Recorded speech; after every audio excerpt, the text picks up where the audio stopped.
네, 이번에는 이슈 포커스 시간입니다. 오늘은 흥란 주식의 김지훈 대표 나오셨습니다. 어서 오십시오. 안녕하세요. 네, 안녕하십니까. 자, 오늘 뉴욕 증시의 훈풍에 힘입어서 우리 증시도 상승세를 나타내고 있는데요. 최근에 주식시장 상황 좀 분석을 한번 해볼까요? 네네. 지금 주식시장 현황은 역시 미국발 그리고 유럽발 빠른 경기 하강 우려에도 불구하고 이 부분이 주식시장에 좀 어느 정도 반영이 됐다, 가격에 반영이 됐다고 보고 있고요. 그다음에 두 번째는 어제 발표가 났죠. 예정대로 빅스텝 75bp를 인상하면서 시장에 예상하는 대로 좀 흘러가는 모습을 보여줬습니다. 항상 시장의 불확실성으로 인해서 주식시장이 굉장히 변동성이 커지고 큰 폭의 하락이 나오는 등 우려를 나타냈지만 불확실성이 해소될수록 시장은 좀 빠르게 반등이 나올 것으로 보이고 있습니다. 네, 물가 상승하고 비용이 증가되고 그다음에 공급 부족, 전쟁 등은 기업 실적에 지속적으로 부담이 된 건 사실이지만 어느 정도 상당히 선반영된 부분이 있다고 보고 있습니다. 하지만 여전히 가장 우려되는 부분은 미국의 소비 둔화입니다. 미국의 소비는 GDP의 70%를 차지할 정도로 대부분의 미국의 소비에 의해서 올라가는 산업인데요.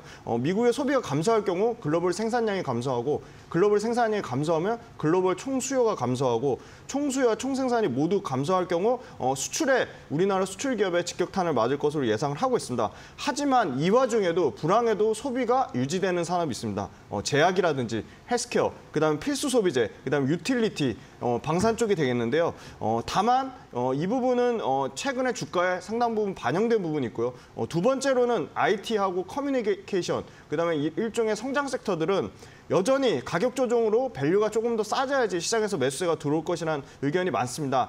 미국 S&P 500 기준으로 실적 예상치가 굉장히 안 좋을 것이라는 우려에도 불구하고 S&P 500 기업의 70% 이상이 실적이 지금 잘 나오고 있습니다. 이따 후반부에 우리나라 기업도 말씀드리겠지만 우리나라 기업 109개 가운데서도 여전히 39개 기업이 컨센서스를 상회하는 수준이 나오면서 기업들의 실적은 예상한 것보단 나쁘지 않다입니다. 네, 예상보다 나쁘지 않다. 네. 뭐 이렇게 볼 수가 있겠고요.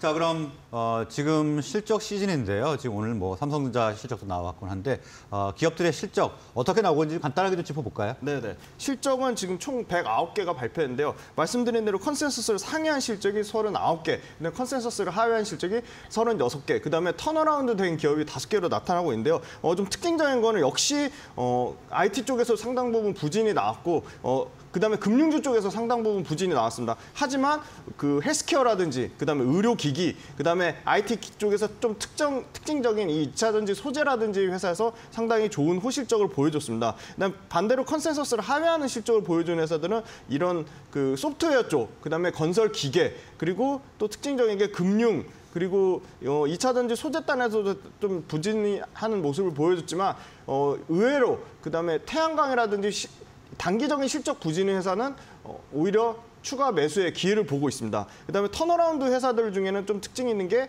게임 회사들과 이 소프트웨어 중에서 스마트 스토어, 그다음에 스마트 팜과 관련된 회사들 좀 실적이 좋았다. 그렇게 말씀드릴 수 있을 것 같습니다. 네, 일단 뭐 아까도 잠깐 언급을 해주셨습니다만 그렇게 나쁘지는 않았다. 이렇게 볼 수가 있겠고요.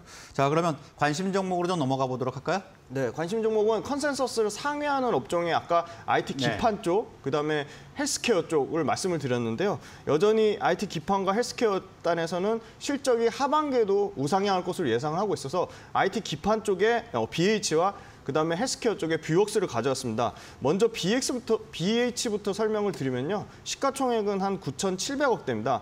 북미 역시 애플량 비중이 상당히 높고요. 72%의 비중을 차지할 정도로 BH는 애플의 최대 수혜를 LG 이노텍 못지않게 받고 있습니다. 매출단에서는 전년 대비 50% 넘게 성장해 나오는 1조 5천억대를 예상하고 있고요. 영업이익단에서는 전년 대비 112% 증가한 1,500억대를 예상하고 있습니다. 네. 삼성전기의 연성 회로기판 FPCB 사업부가 철수를 했거든요. 그래서 삼성전기가 철수함에 따라 그에 따른 시장 점유율 상승 효과를 BH가 받고 있고요. BH 같은 경우도 이 카메라 화소가 업그레이드되고 그다음에 전면 디스플레이 디자인이 변경되는 아이폰 14는 여전히 중국에서 인센티브를 줘가면서 판매량을 확보할 정도로 아이폰 14에 대한 출하량은 줄지 않았다. 그래서 아이폰 14 하반기 기대감을 가지고 있고 두 번째는 아이폰 13이 여전히 계속 잘 팔리고 있습니다. 그래서 아이폰 13이 환율 효과와 더불어서 반사수혜를 보고 있는데 아이폰 13이 지금 전체 비중에서 매출단에서 비중이 52%를 차지할 정도로 애플의 최대 수혜를 받고 있다. 그래서 2분기에 영업이익 241억으로 흑자 전환했습니다. 그래서 실적 기조를 이어갈 것으로 보고 있고요. 다음은 이제 그 태블릿과 노트북 OLED의 디스플레이가 변화되고 있습니다. 그래서 삼성전기가 FPCB에서 철수한 거를 이 태블릿과 노트북 단에서도 디스플레이 패널 쪽에 SDC, 그러니까 삼성 디스플레이가 80% 이상을 공급하는데 그에 대한 온전한 수혜를 BH가 받을 것으로 예상하고 있습니다. 마지막으로 신규 LG의 그 차량용 무선 충전 사업부를 얘네가 인수했거든요. 근데 BH가 이게 2023년에 한 매출 2천억 단 규모까지 커질 것으로 예상하고 있어서 이 차량용 무선 충전 패드 쪽에서도 좀 기대를 하고 있습니다. 네, 실적이 계속 좋아지고 있는데 영업 환경도 BH에게 굉장히 유리하게 돌아가는 것 같습니다. 자, 그럼 오늘 현재가가 오늘 많이 오르고 있네요. 네. 지금 7% 가까이 오르면서 지금 29,950원, 3만 원을 눈앞에 두고 있는데 그럼 가격 전략도 좀 말씀해 주시죠. 가격 전략 제가 준비할 때만 해도 이렇게 가격이 높지 않았는데 네. 지금 신고가 수준입니다. 52주 신고가가 29,400원 수준인데 여전히 3만 원 이상의 3만 5천 원 정도를 목표가를 보고 있고요. 최근에 조정이 나온 가격이 지금 20일 이평선을 밑집한 가격인 한 2만 6천 원 정도 수준입니다. 그래서 2만 6천 원에서 한 2만 8천 원까지는 매수 가능한 가격으로 보고 있습니다. 네, 일단 지금 52주 신고가에 거의 근접을 했고요. 3만 5천 원 정도 목표가를 이야기해 주셨습니다. 그리고 한 종목 더 준비하셨는데 시간 관계상 간단하게 좀 해주실까요? 네, 뷰옥스는 역시 의료기기인데요. 이 치과형에서 유럽에서 지금 굉장히 기술 진입 장벽이 높은데 네. 유럽에서 지금 이미 매출이 나오고 있습니다. 그래서 치과형 의료기기가 연간 50% 성장에 나올 것으로 예상하고 있고 그다음에 이제 전체 연간으로는 매출이 한 15% 성장한 2,200억대, 이익은 20% 성장한 410억대에도 불구하고 의료기기 전체 평균이 한 17배 정도 수준인데 PER은 현재 주가가 올랐음에도 불구하고 11배 수준이다. 그래서 뷰옥스는 지금 가격대에서 한 10% 정도의 조정만 나와도 충분히 매수 가능한 가격대로 보고 있습니다. 네, 일단 가격이 올랐음에도 저평가되겠다 말씀을 주셨고요. 오늘 0점 보합 수준인데 4만 1천 원 정도의 거래가 되고 있습니다. 자, 오늘 말씀 여기서 마무리 짓겠습니다. 고맙습니다. 감사합니다.